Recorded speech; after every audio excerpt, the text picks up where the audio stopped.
उमा सहिती चहे, उमा सहिती चहे जपते पुरारे, उमा सहिते चहे आबादीपुरी हो, आबादीपुरी रगो कुल मनिरा हो, बेदी विधि देते हैं दशरथ नाम, बेदी विधि देते हैं दशरथ नाम। अयोध्या के राजा महाराजा धीराजा चक्र चूड़ामणि अवध नरेश राजा दशरथ की जय हो, राजा दशरथ की जय हो, राजा दशरथ की जय हो।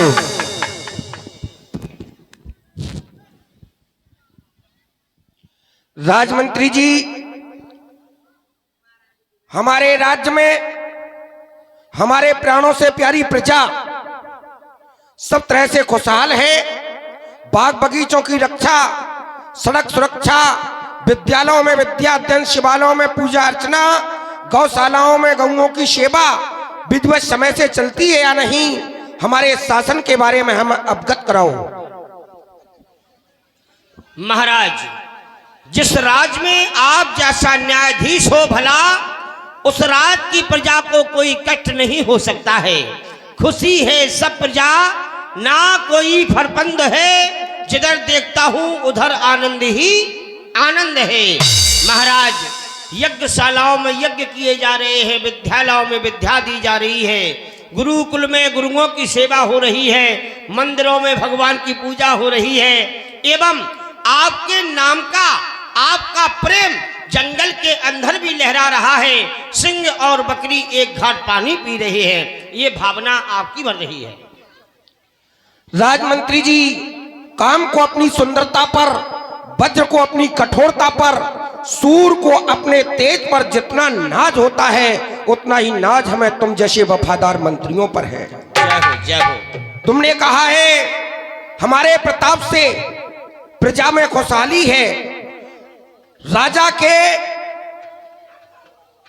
शासनादेश से या राजा का अच्छा होना ये उचित ही नहीं, बल्कि राजा के कुछ अंग हुआ करते हैं जिनका होना जरूरी है। यदि राजा के प्रमुख अंग अच्छे हैं तो शासन की व्यवस्था सुदृढ़ और मजबूत बनाई जा सकती है। मंत्री जी, 18 अंग हैं जिनसे है संबंध, राजाओं का उसी से चलता राज प्रबंध। मंत्री, खजांची, सेनापति, वेतनदाता, व्यापार सचिव, युवराज, पुरोहित, द्वारपाल, वन रक्षक, कारागार सचिव, न्यायी, रसोईया, अभिभावक, गुरु राजाज्ञा कहने वाला, दरोगा, वैद, महल वाली, नित ड्योढ़ी पर रहने वाला, ये है 18 राज अंग। इनका विचार रखे राजा, अधिकार इन्हें दे, पर इन पर पूर्ण अधिकार रखे राजा। कर्तव्य निपट का है ये भी, इन सबसे बरते नीत सदा, भीतर से चाहे हो विरोध, बाहर से रखे प्रीत सदा। ऐसा ना हो परस्पर में हो जाए अति लगाओ इनका, कुछ गुप्त चरों द्वारा सदैव समझे सब गुप्त भाव इनका। नीत नरेश वही तो है जिसके सब अंग निरोगी हो, और शासन में कुशल तभी है जब कार कुशल सहयोगी हो। जो सहयोग करने वाले हैं वो कुशल हो। प्रमुखता राजाओं में 14 प्रकार के अवगुण विद्यमान हो जाया करते हैं। उन 14 प्रकार के अवगुणों से राजाओं को हमेशा बच करके रहना चाहिए। मंत्री जी, राजाओं में हुआ करते हैं 14 दोष, नष्ट किया करते सदा सेना शासन कोष। अभिमान, झूठ, आलस, क्रोध, अग्रिम सदा नास्तिकपन, इंद्रिय सुख, मूर्खों से विचार, हठ धर्मी और मिथ्या कथन, विद्वानों का अपमान, जनमत की अवहेलना करना, अंतिम 14वां भोग विलास, मदरा आदि का सेवन करना। इन 14 बातों से यदि बचता रहे नरेश तो उसके शासन काल को माने सारा देश। प्रजा निरक्षक पापी हो, निर्दयी घूस लेने वाले, गुप्त दूतों अवचारी, झूठा संदेश देने वाले, राजगुरु हो चाटुकार, सेना नायक षड्यंत्री हो, मीठे कपटी बकवादी, अगर राजा के सारे मंत्री हों, ऐसा राजा राज्य सहित निश्चय चौपट हो जाता है। इन छोटी छोटी बातों से वह नाना कष्ट उठाता है। इसलिए उचित है राजा को वो अपना राजापन समझे, है प्रजा पाल पदवी उसकी, प्यारी प्रजा का मन समझे। ईश्वर का नियम मानता हो, शासन में मर्म जानता हो, ये प्रजा किस तरह रहती प्रसन्न, ये गुण परपूर्ण जानता हो। रजनी में राजधानी देखे, राजा को अपनी राजधानी रात्रि में देखना चाहिए। रजनी में राजधानी देखे और दिल में सच्चा न्यायवर हो, वैसे विदेश जाए सदैव वेतन भुगतान समय पर हो, तो शासन की देवी सदैव निष्कंटक निर्भय रहती है और बच्चों बच्चों के मुख पर उस राजा की जय रहती है।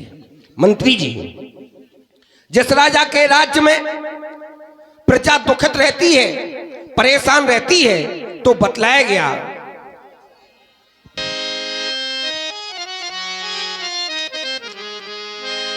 कि जासु राजी प्रिय प्रजा दुखारी,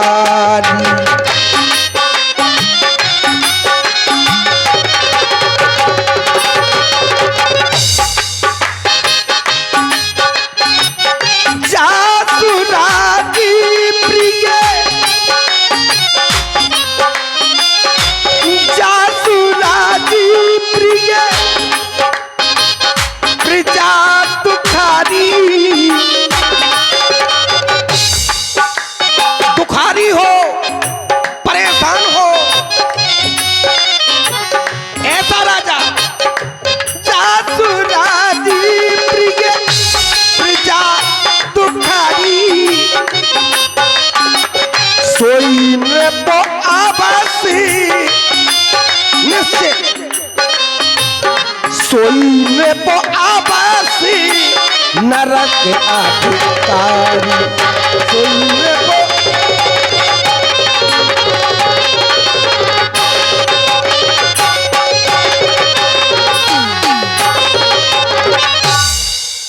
सोई नृप अवस नरक अधिकारी। ये प्रजा है एक लहलहाता बाग, राजा जिसका माली है, और सभी प्रेम से कहो फूले फले हर एक डाली है।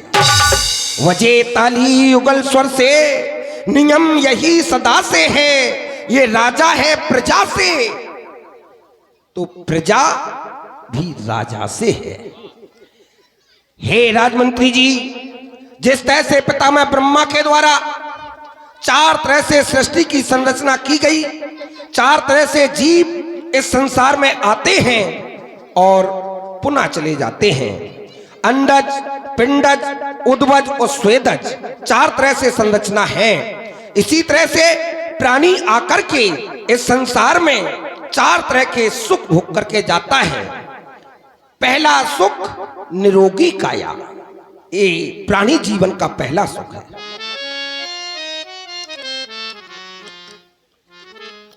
करनी का स्वाद जब कानन में झनके पड़े, क्योंकि ये कर्म क्षेत्र है। करनी का स्वाद जब कानन में झनक पड़े, रस का स्वाद वेद वेदन में गायो है।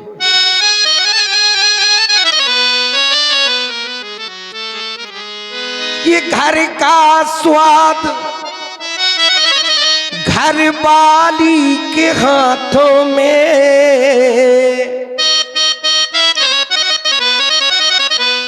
और देह का स्वाद निर्दोखल बन जाने से।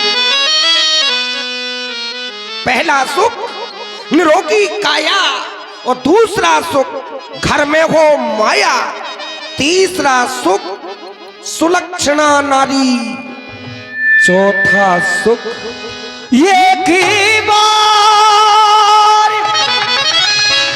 भूपति बनी माही भई गलाने श्रुति न। भगवान, अचानक आप रुक गए हैं। क्या सुंदर आप मंत्रणा एवं सुंदर ज्ञान बांट रहे थे, सभी प्रजावासियों को समझा रहे थे कि पहला सुख निरोगी काया होता है, दूसरा सुख घर में माया होती है, तीसरा सुख सुलक्षण नारी हुआ करती है, लेकिन ये चौथा सुख क्या है जो आपको प्राप्त नहीं है? बोलिए महाराज, आपकी आंखों में आंसू आने लगे हैं, क्या कारण हो सकता है?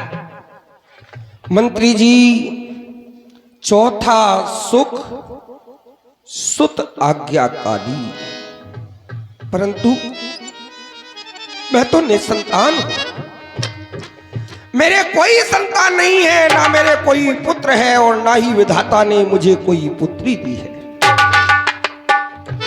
मुझ जैसे अभागे राजा का तो प्रातः काल मुख देखना भी पाप है।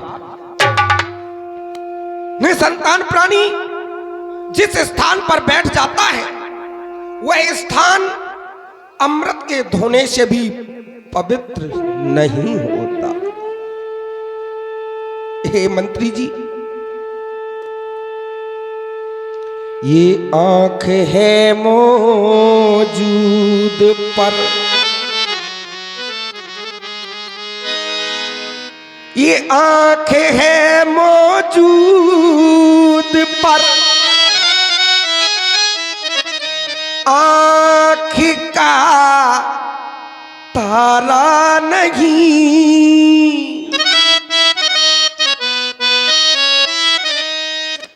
दिल हुआ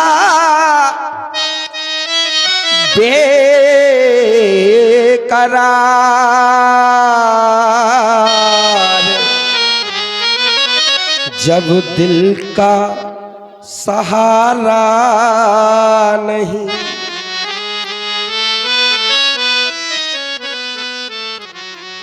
ये तीन पन बीत,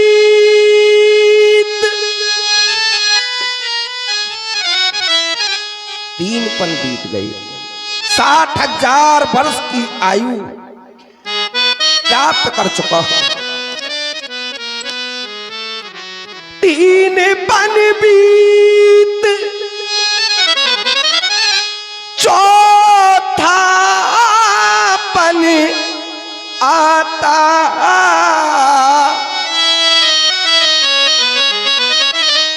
और पुत्र हम है नहीं, दीन विधाता।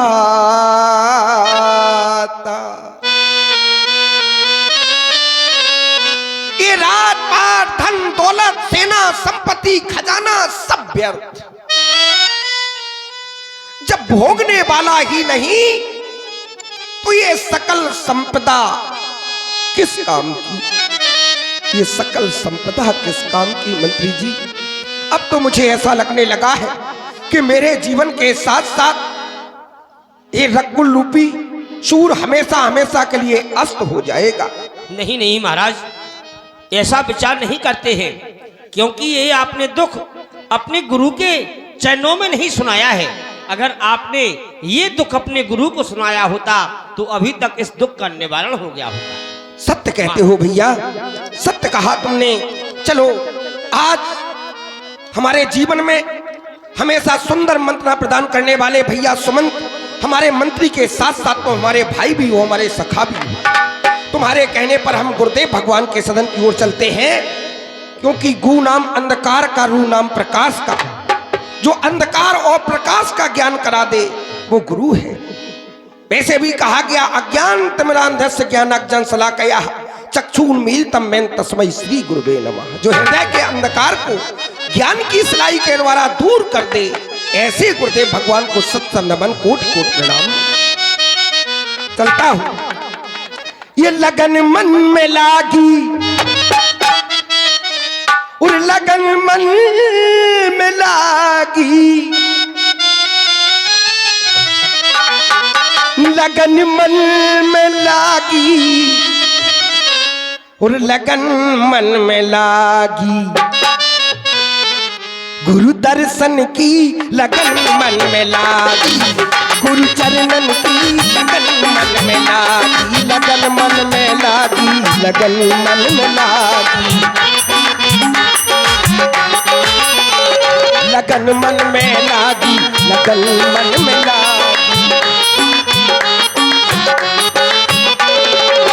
गुरु दर्शन की चरने परसन की, गुरु दर्शन की चरने परसन की, लगन मन में लागी, गुरु चरणन की लगन मन में लागी, गुरु दर्शन की।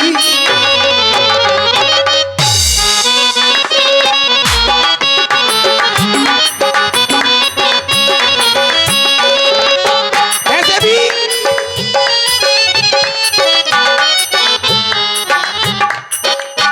बंदो गुरु पद पद में परागा, बंदो गुरु पद पद में परागा, बंदो गुरु पद पद में परागा, बंदो गुरु पद सूरज सुबास सरस अनुरागा, सूरज सुबास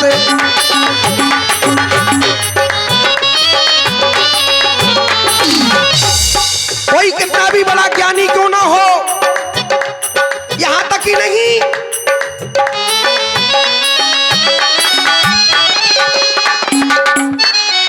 पितामह ब्रह्मा के समान हो या भगवान शंकर के समान हो, यदि उन्होंने भी गुरु नहीं बनाया तो वो भी इस भावसागर से पार नहीं हो सकते।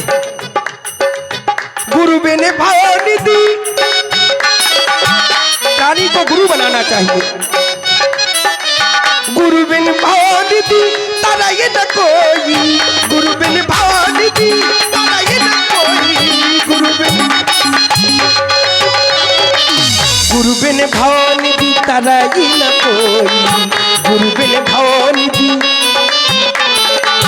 गुरु बिन भाव निधि तारा ये न कोई, जो बिरंच संग कर सम होई, जो बिरंच संग,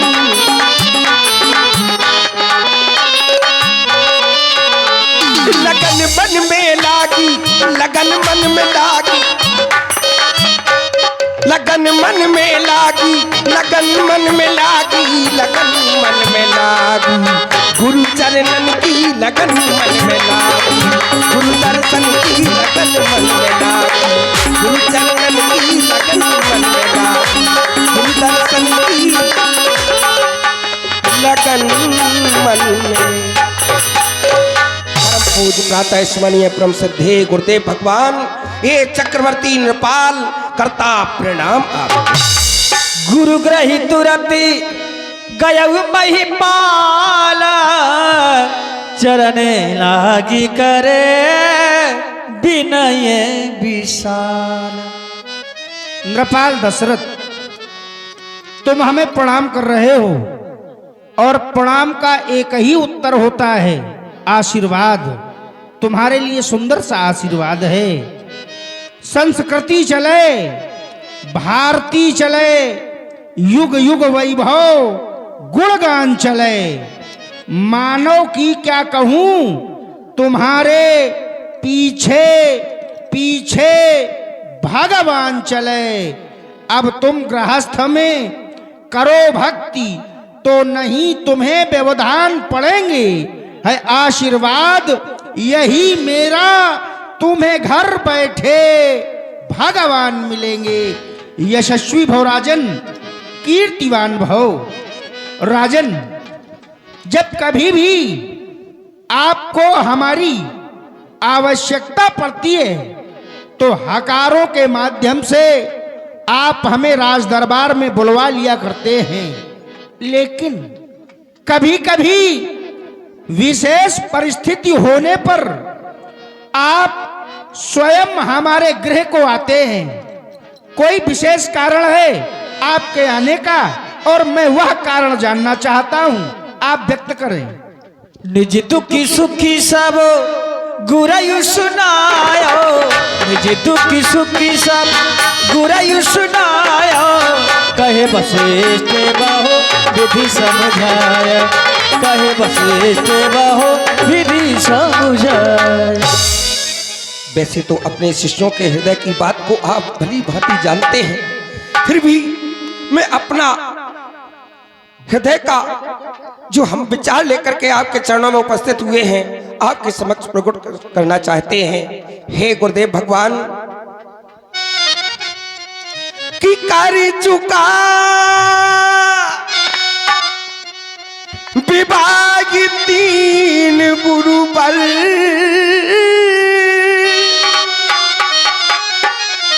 और फल उसका अब तक मिला नहीं। जो विवाह का फल होता है गुरुदेव भगवान, वो अब तक प्राप्त नहीं। कर चुका विवाही तीन गुरु बल, और फल उसका अब तक मिला नहीं। और है चौथापन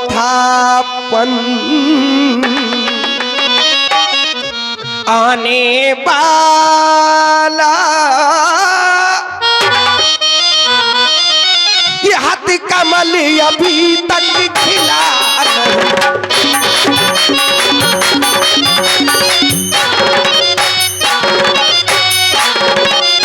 ना जाने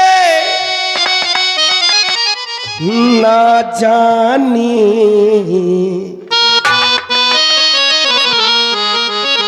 ना जाने कैसा है भविष्य, प्रभु चारों ओर अंधेरा है, और मैं निर्बल होता जाता हूँ। इस प्रबल दुख ने घेरा,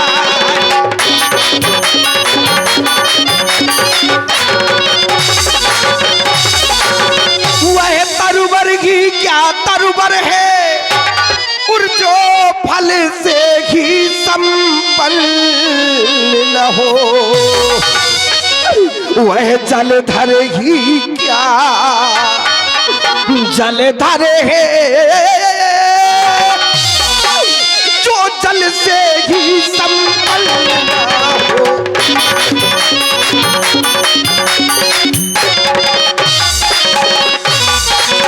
हे स्वामी, ज्यादा नहीं, कम से कम एक पुत्र ही हो,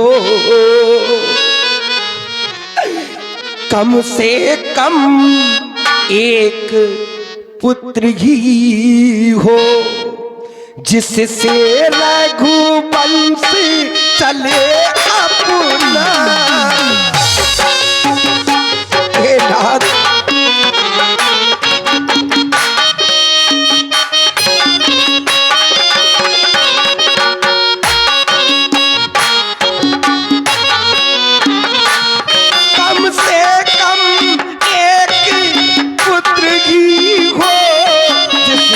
रघुवंश चले अपना।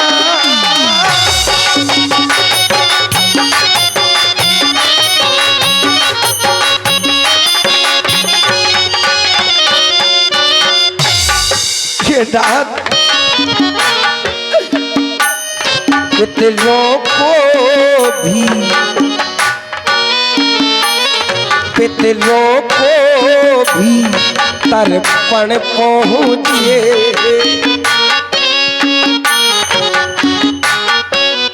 पूर्वजों को कोई जल देने वाला हो जाए नाथ, पितरों को भी तर्पण पहुँचे। आगे को नाम चले अपना से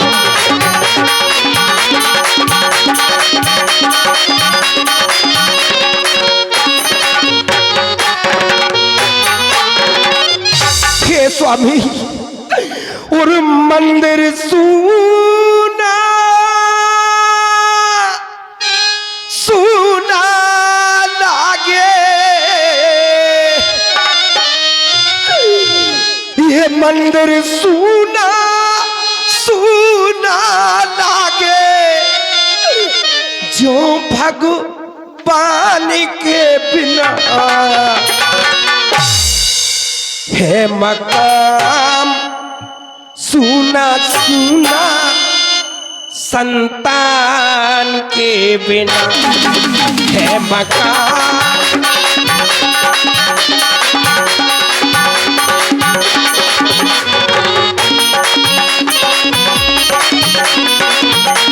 हे स्वामी ये धरती सूनी पेड़ बिना पेड़ है सूना पात बिना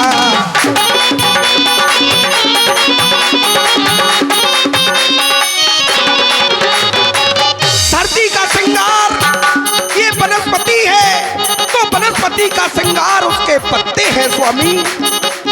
धरती सूनी पेड़ बिना पेड़ है सूना पात बिना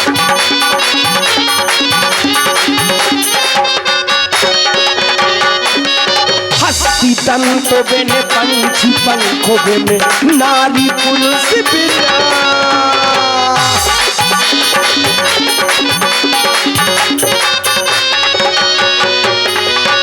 यहाँ तक ही नहीं स्वामी सरिता नीर बिन ये सरिता नीर बिन धैनु चीर बिन संता नीर बिन धैनु चीर बिन भक्ति ज्ञान बिन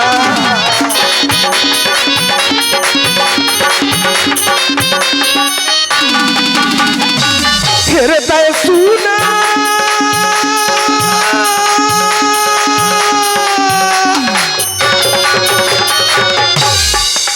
हृदय सुना सुना लागे हृदय सुना सुना लागे गुरु ज्ञान के बिना है मकाम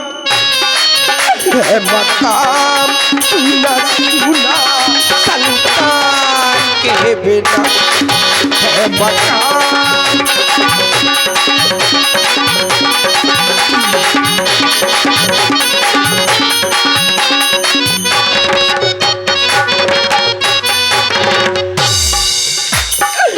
मंदिर सुना सुना लागे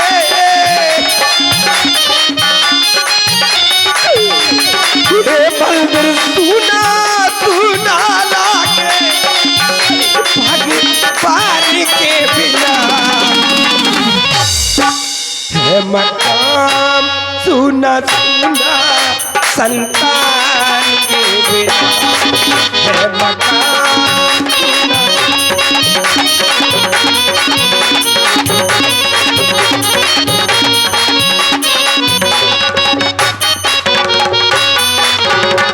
स्वामी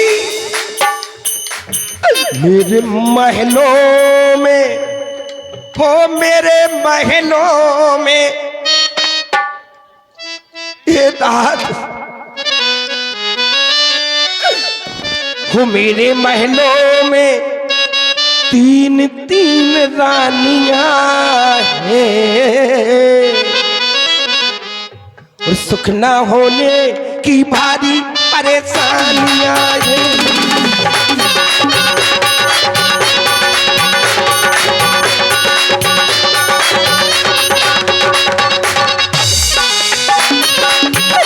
मेरे महलों में हो मेरे महलों में तीन तीन रानियां हैं सुख ना होने की भारी परेशानियां।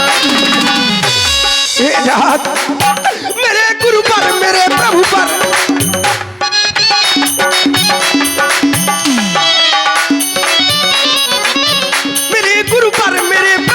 बड़ी हैरानियां। मेरे महलों में, ओ मेरे महलों में, मेरे महलों में तीन तीन रानियां हैं। कितना होने की भारी परेशानियां हैं।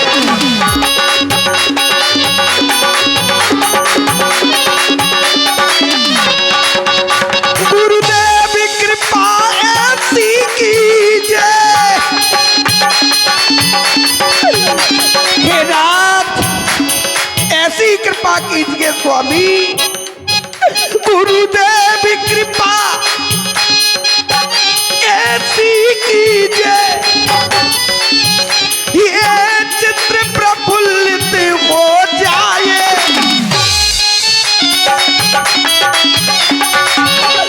पितरों को भी तर्पण पहुंचे,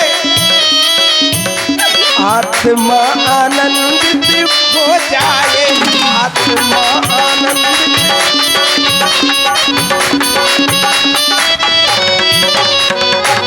मेरी आत्मा दुखी है, कुबेर के समान भंडार भरे पड़े हैं, चारों दिशाओं में मेरा रथ जाता है। चक्रवर्ती सम्राट के नाम से मुझे अलंकृत किया गया। यहाँ तक ही नहीं, देवताओं का राजा इंद्र मुझे अर्ध सिंहासन बैठने के लिए देता है। लेकिन एक दुख ने सारे सुखों पर पानी फेर दिया। जिस तरह से 1000 फूल कम है एक दुल्हन को सजाने के लिए, और एक ही फूल काफी है अर्थी पे चढ़ाने के लिए। 1000 खुशियां कम है एक गम भुलाने के लिए, बस एक ही गम काफी है उम्र भर रुलाने के लिए। ए स्वामी, मेरे गुरु पर, मेरे प्रभु पर बड़ी हैरानियां हैं। मेरे महलों में, मेरे महलों में, मेरे महलों में तीन तीन रानियां। कितना होने की भारी परेशानियां। मेरे महलों में भारी रानियां।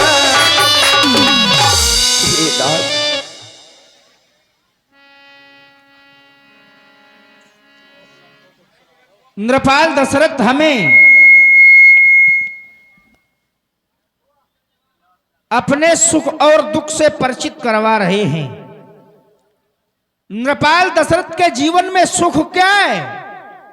सुख है कि महाराज दशरथ का जीवन सभी प्रकार के वैभवों से संपन्न है।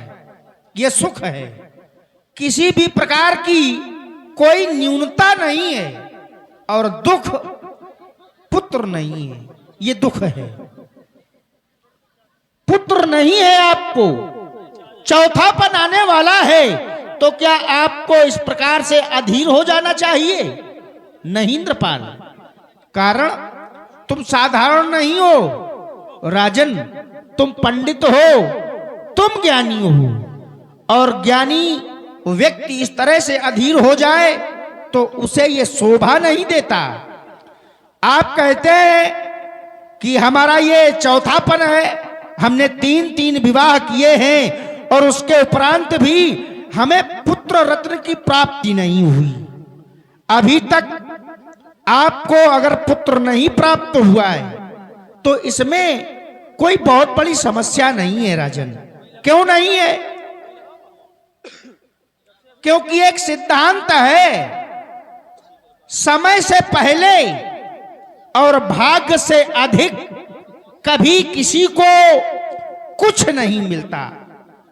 अभी तक समय नहीं था, आपको पुत्र नहीं हुआ है, तो क्या आपको अधीर हो जाना चाहिए? ना, क्यों अधीर नहीं होना चाहिए? क्योंकि भाग्य न हरदम सोता है, देखो आगे क्या होता है। यह आवश्यक नहीं है कि अभी तक आपके पुत्र नहीं है तो आगे भी नहीं होगा। क्या हर व्यक्ति का भाग्य हमेशा सोता रहता है? ना, ऐसा नहीं है। हां, कुछ बातें आपने प्रस्तुत की। आपने कहा हमें पुत्र और इसलिए भी चाहिए क्योंकि पुत्र यदि हो जाएगा तो हमारे पितरों को तर्पण पहुंचेगा। ये सत्य है। हर व्यक्ति को ये चिंता होनी चाहिए कि हमारे पुत्र हो जाए। क्यों? क्योंकि जिसके पुत्र नहीं होते उसके यायावर नाम के पितर पतित हो जाते हैं, और पतित होने पर वह यायावर नाम के पितर कांस के वृक्ष की पुंछुक में लटकते हैं और चूहे उस कांस के वृक्ष को कतरते हैं। तब यायावर नाम के पितरों को कष्ट होता है और तब वह अपने उस वंशज को श्राप देते हैं कि ऐ दुष्ट, ऐ मूर्ख, तुझमें इतनी भी सामर्थ्य नहीं है कि तू हमारे तर्पण के लिए एक पुत्र हमें दे सकता। बस यायावर नाम के पितर कहीं महाराज दशरथ को भी श्राप न दें, यही चिंता है। लेकिन मांग बड़ी विलक्षण है। राजा जनक दशरथ कहते हैं कि बहुत ना हो, एक ही हो। मैं सोचने लगा ये एक मांग कौन रहे हैं? कहते एक ही हो तो क्या राजा दशरथ हमसे वो मांग रहे हैं एको ब्रह्म द्वितीयो नास्ति? क्या वही एको ही मांग रहे हैं? यदि वही मांग रहे हैं तो हमारे सदन में आए हैं, इन्हें वो भी एक मिलेगा। नृपाल, आप इस तरह से अधीर न हो। धरहु धीर हुई है सुत, तुम्हें पुत्र होंगे, और एक नहीं, दो नहीं, तीन नहीं, 4 पुत्र प्राप्त होंगे। धरहु धीर हुई है सुत चारी, और वह कैसे होंगे? त्रिभुवन विदित, जिन्हें सारा संसार जानता होगा, और भगत भयहारी, जय हो भक्तों के कष्ट को दूर करने वाले होंगे। लेकिन राजन, उसके लिए तुम्हें एक उपक्रम करना होगा। वो क्या उपक्रम करना होगा गुरुदेव भगवान? उपक्रम पुत्रेष्ठ यज्ञ का अनुष्ठान, और पुत्रेष्ठ यज्ञ के आचार के निमित्त तुम्हें रोमपाद जी के यहां सूचना भेजकर श्रृंगी ऋषि को बुलवाना होगा, और श्रृंगी ऋषि के द्वारा पुत्रेष्ठ यज्ञ संपन्न करवाया जाएगा। तब आपको पुत्र रत्न की प्राप्ति होगी। दूत भेजा जाए और विभांडक पुत्र श्रृंगी ऋषि को बुलवाया जाए। जैसी आज्ञा गुरुदेव। राजसेवक श्री श्री 1008 श्री श्रृंगी ऋषि जी महाराज को आचार पद के लिए सादर आमंत्रित करके उन्हें अवध में लाया जाए। ऋषा है वशिष्ठ बुलावा, पुत्री का मो शुभो जागी करावा। श्रृंगी ऋषा है, श्रृंगी ऋषा है वशिष्ठ बुलावा, पुत्री का विश्व जागी करावा। श्रृंगी ऋषा है वशिष्ठ बुलावा, पुत्री का विश्व जाति करावा। श्रृंगी ऋषा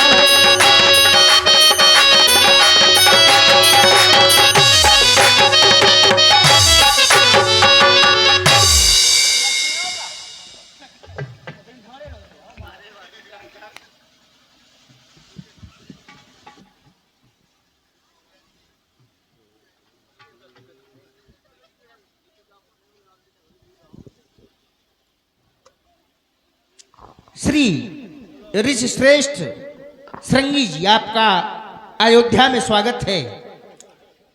हमारे बुलाने का उद्देश्य क्या है?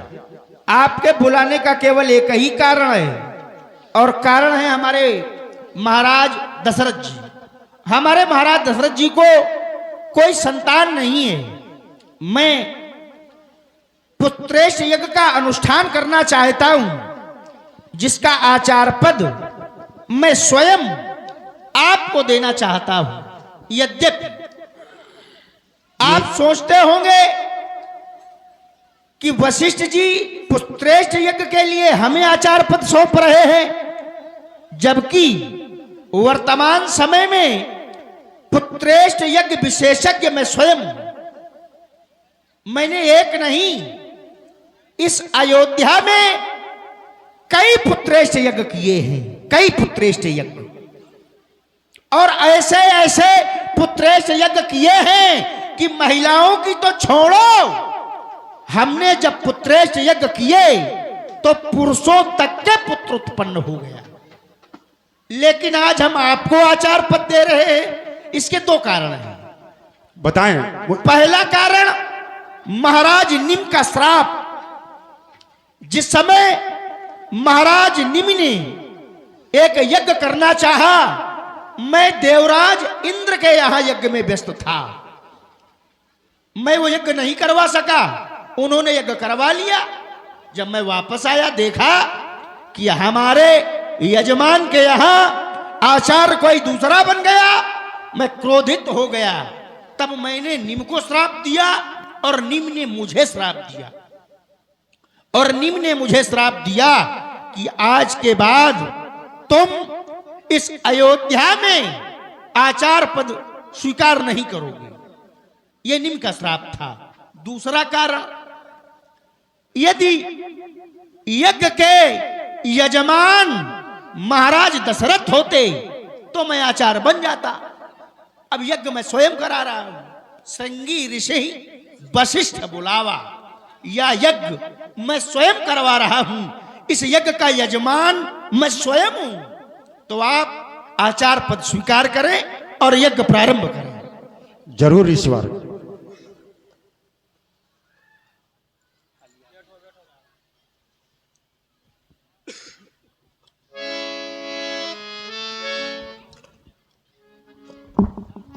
हरि ओम। भद्रं कर्णेभिः शृणुयाम देवा, भद्रं पश्येमाक्षभिर्यजत्राः, स्थैरङ्गैस्तुष्टुवाग्वं सस्तनुभिर्सेमहि देवहितं यदायुः। स्वाहा। अम्बे अम्बिके अम्बालिके नामः निधिगश्चनः, स्वकः सुभद्रिकां काम्पीलवासिनीं महत् स्वाहा।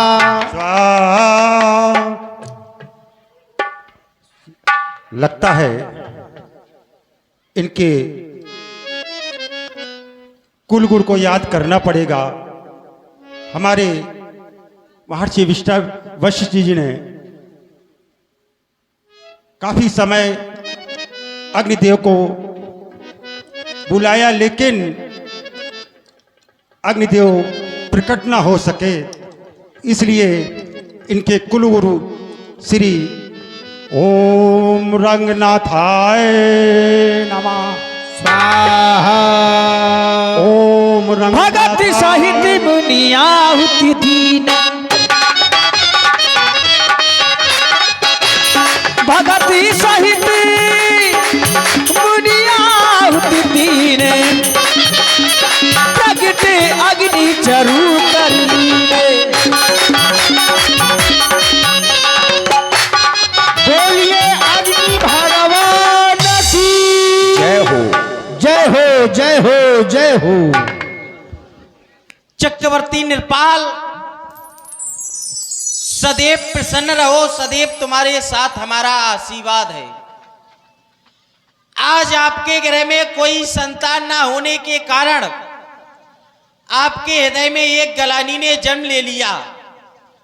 गलानी ने क्या जन्म ले लिया कि हमारे गृह में कोई संतान नहीं है। आपने अपना दुख जाकर के अपने परम पूज्य गुरुदेव को सुनाया। जैसे ही गुरुदेव को आपने अपना दुख सुनाया, गुरुदेव के द्वारा आपके इस दुख का निवारण किया गया। गुरुदेव के द्वारा आपको एक मार्ग बताया गया, पुत्र कामेष्टि यज्ञ किया जाए, उससे आपके गृह में अवश्य पुत्र होंगे। राजेंद्र, क्योंकि वेद और शास्त्र कहते हैं प्रथम भगति संतन कर संगा, आपने प्रथम भक्ति संतों का सानिध्य प्राप्त किया है, इसलिए आपका यज्ञ सफल नहीं बल्कि महा सफल हुआ है। क्योंकि कहा गया गु नाम अंधकार का, रू नाम प्रकाश का।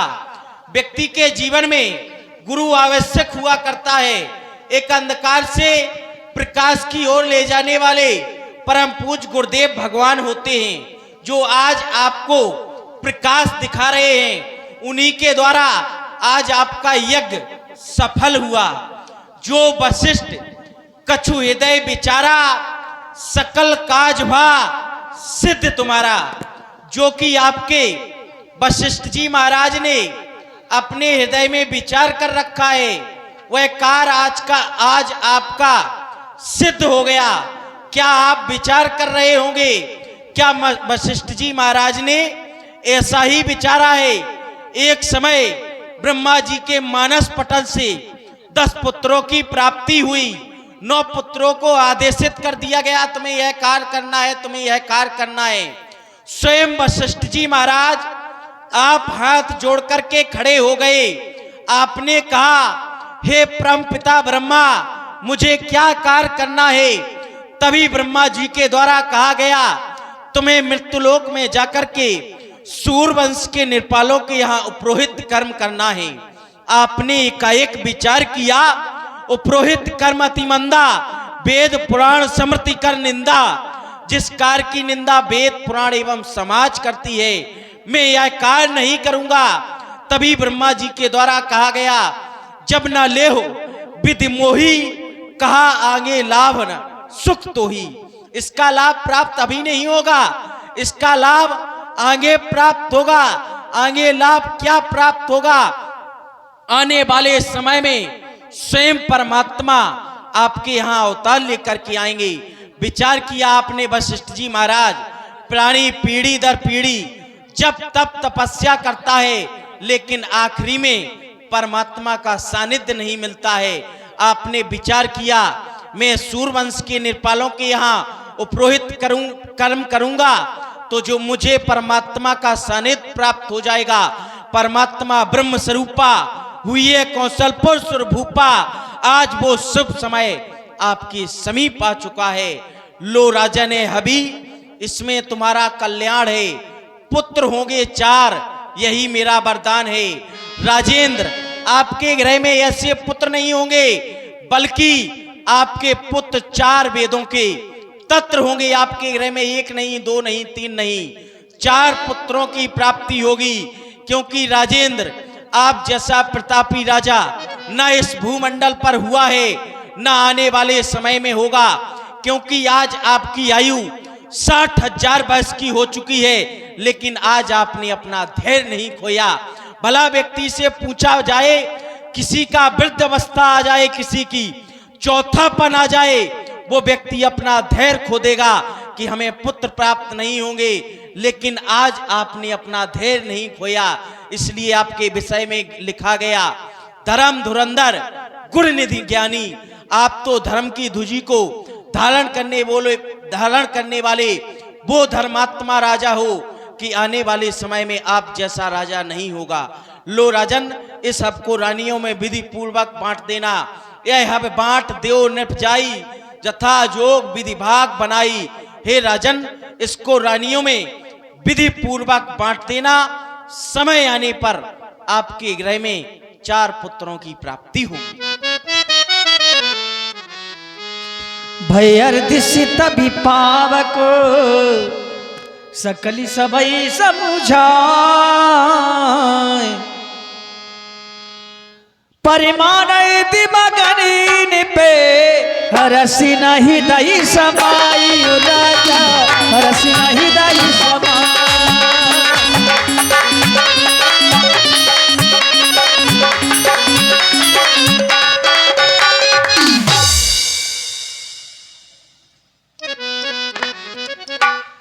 तब है राई प्रिय नारी बुलाई, तब